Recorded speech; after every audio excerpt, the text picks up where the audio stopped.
Hello, buddy. Welcome to this week's edition of the Eyes of Texas. I'm Ron Stone, and we're glad to have you with us. I traveled around this great state of ours for many years, finding captivating stories for the eyes of Texas. There's one story that I missed then, but I want to bring to you now. A story that starts in the Great Depression. This is Yoakum, Texas, a small rural community that got its start in the late 1800s as a railroad town. Today, farming and ranching are the primary occupations here, just like they were in the Great Depression, when it was about the only way to scratch out a meager living. Such was the case for one particular family, that of John and Herminia MAREK, and their three sons, John L., Bill, and Ralph. Few worked harder than this family, raising crops and cattle and anything else that would help make ends meet. But the Great Depression finally dealt them the harshest of blows. In the end, losing their entire farm because of a mortgage debt they couldn't meet. In 1938, the eldest son, John L. MAREK, barely 21 years old, left Yoakum behind to go to Houston and look for work, any kind of work. He found it in construction. He was almost certain he'd found a way out of the poverty that had plagued the family for years. He was so certain that he told his brothers Bill and Ralph about it. Soon the three farm boys were together in Houston, Texas, busy hanging the new sheetrock that had become the amazing new way to finish houses. Not long afterward, though, the Second World War broke out. It was certain to shatter their dreams. But so had the Depression. So they simply did what they had to do. They traded in their overalls for uniforms and went to fight. In 1945, when it was finally over, the MAREK brothers came home to Houston. Soon the three brothers were hanging sheetrock again, but this time for their own company. What post-war Houston wanted and needed was homes. The brothers found more work than they could handle. Mother Herminia came to work answering the phone and keeping books, while friends and relatives were pulled from the farms around Yoakum to join the fledgling company. We saw that the business was going to have some potential, so we started trying to recruit good men from our hometown of Yoakum out there, and we got 10 folks and everybody we could get that we felt like would work. Hanging sheetrock was hard. The hours were long. But this was nothing new for this breed of MAREK workers. In the early days, we would hang and tape and float it, and then in the evening we'd light up these Coleman lanterns, and we would actually go out, John, Bill, and I would actually go out and work, until bedtime.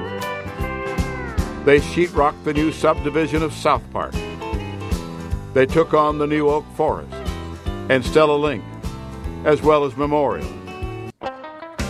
By the early 1950s, John L.'s dream was becoming reality. There was an impressive fleet of vehicles and over 70 people working for the MAREKs. And by this time, something else was emerging, an incredible bond between the company and its workers. After all, many of them were friends and relatives coming off the farm. It was a family. We started off with a bunch of country boys. Yeah, we brought several of them in here from Yoakum. Yoakum, Hallettsville, Schuyler, Schulenburg, you name it, and just anybody would work, we'd hire them, And most of them would work. We knew they would work of where they were from and what they were doing, so it was pretty damn easy. In the go-go 1960s, Houston was America's boomtown. 1 out of every 5 drywall jobs was a MAREK job. Builders wanted dependability, attention to detail, and customer service that MAREK employees brought to the job. In 1961, the company made a move that would change its course forever by forming Commercial Drywall Incorporated, or CDI, thus making its entrance into the commercial construction market. From day one, the MAREK brothers had been successful. They'd made a fair profit. They had nearly 100 employees on the payroll and a reputation second to none. relying on a workforce who shared an incredible sense of teamwork, family, and accomplishment.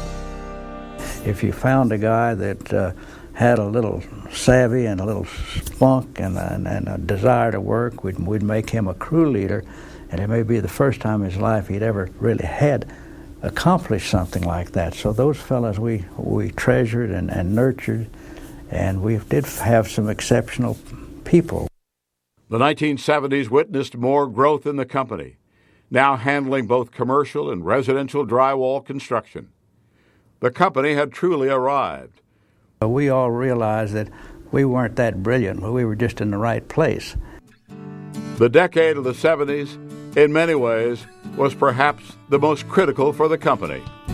The incredible growth had necessitated bringing on droves of new workers. No longer were the farms able to supply the workers. People came aboard from all walks of life. But uncannily, the company was able to fill its ranks with people with the same common ingredient as before: a strong work ethic, incredible sense of teamwork, and dedication. Later, this infusion of new talent would prove vital to the company's continued growth, geographic expansion, and ultimate survival. The idea set forth long ago by the MAREK brothers of taking care of their employees, indeed their family, brought about benefits that were unheard of in the industry: paid vacations, Christmas bonuses, incentives for job performance, medical insurance, and a pension and profit-sharing plan that had grown to over $300,000. And no longer was it a Houston-only company.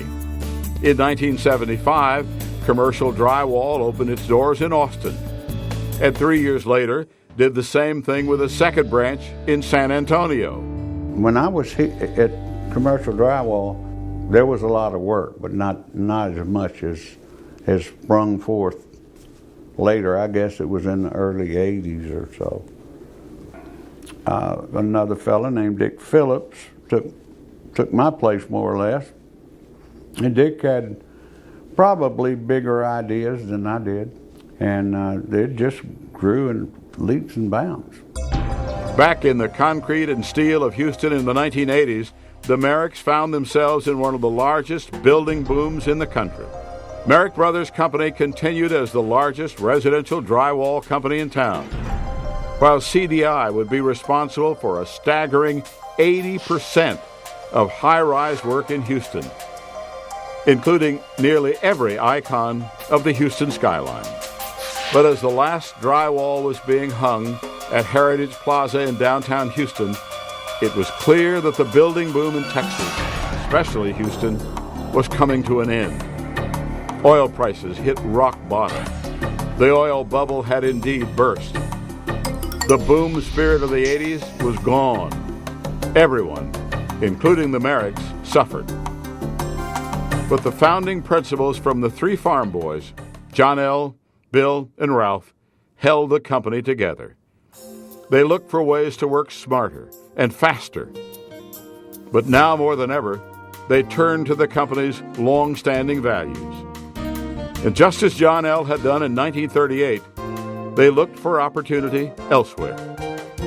In 1987, they went to Atlanta, believing in an economy less reliant on the oil patch as the cities back in Texas. One MAREK division took to the road and found itself on apartment complexes from Florida to Massachusetts. These steps, along with lessons from the Great Depression to never take anything for granted, allowed the company to dip into a war chest to buy much-needed time for the Texas economy to rebound and building to resume.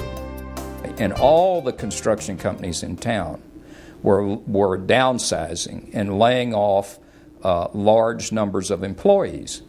The Mareks refused to do that. The Mareks would not lay off large numbers of employees simply because they felt a moral obligation to keep the employees employed. And in order to do that, they had to borrow substantial amounts of money from the bank.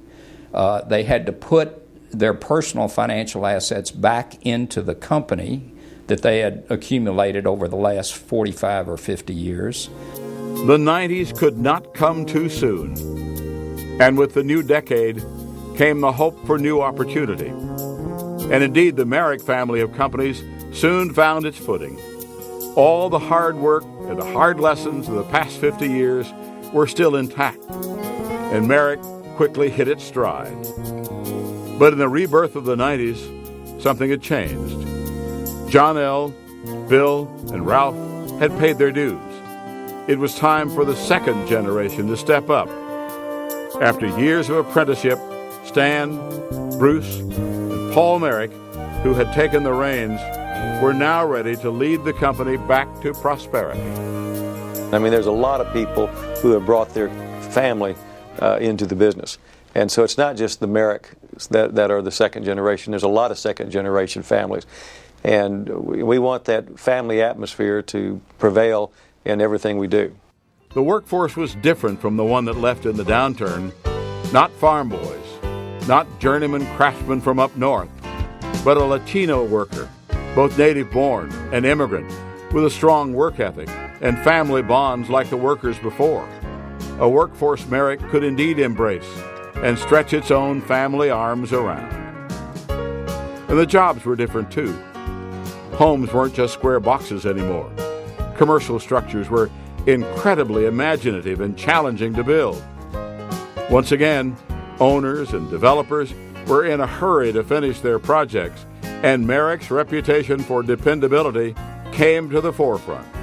The work that we perform has gotten more complex, no doubt about it. When we got into the commercial sheetrock business, we were putting up warehouse walls and just building boxes. And so the product that we install has gotten immensely more difficult, and so have the processes. But the people that we employ, they figure that out. And so our challenge becomes, it's more scope, it's more money, it's more complexity, but it's more about people than it ever was before. As time often does with age, the 90s were a blur. The MAREK organization was now an incredible 3,000 strong, with residential and commercial operations in Houston, Austin, San Antonio, Dallas, Harlingen, and Atlanta. A new millennium was at hand. The new millennium was just a mark in time, though. With the winds of a strong economy in their sails, the accomplishments of MAREK people were coming on a daily basis, from home to home, apartment to apartment, and one landmark to the next. A collection of true superstars of the drywall trade.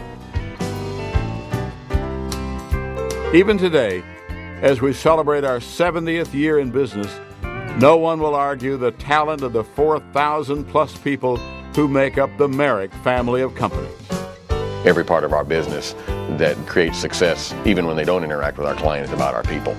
It's a unique thing. It's hard to measure, but everybody feels committed to doing the right thing for the company. So it's just like a big team, and everybody executes the strategy. 70 years, a lifetime for a man, but perhaps only a moment to pause and reflect for a company as strong and dynamic as MAREK. A company whose strength has but one source: its people. Generations of families call MAREK home.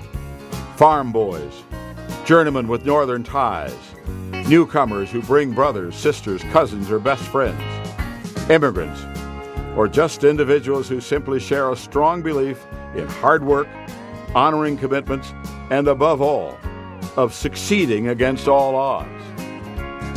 The MAREK story is one of people.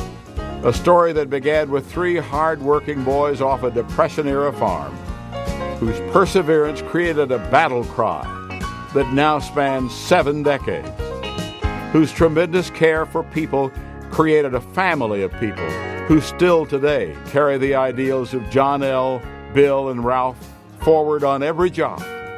Work hard, take care of the customer, and above all, take care of one another.